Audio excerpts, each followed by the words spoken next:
Hello guys, good morning, no? Ito yung content ko to, magbibigay lang ako ng konting reaction para sa kay Sir Jude, no?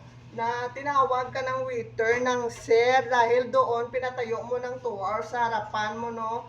Kung gusto mo respetuhin ka, magparespeto ka muna, umpisahan mo sa sarili mo. Sana wag mo naman ginanon, ano kaya yung pumasok sa isipan mo, bakit mo yung ginawa, no? Tapos habang nakatayo sa harapan mo yung waiter ng 2 hours, hindi ka man lang ba nakonsensya habang pinapatayo mo sa dahil pinawag ka lang ang mang na sir?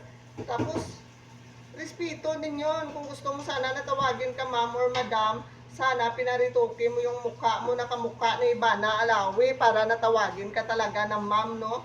Tinawag ka na sir dahil yun yung nakikita ng waiter sa'yo. At respeto din yun sa'yo. Yung sana yung ginawa mo yon, maging leksyon na din yun sa iba na wag na yung ulitin ng gano'n no ngayon kasi nababas ka, madaming galit sa'yo. O, ano kayo yung ano mo, nagsorry-sorry ka lang, tapos na yung pangyayari.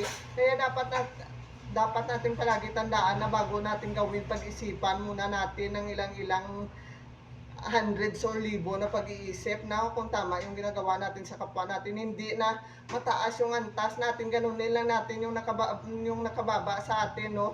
Huwag naman tayo ganon. Kasi kung talagang marespeto ka, wag mo sana ginanon yung tao, no? Bye-bye. Please subscribe mga palangga, share. Good vibes lang tayo, no? Bye.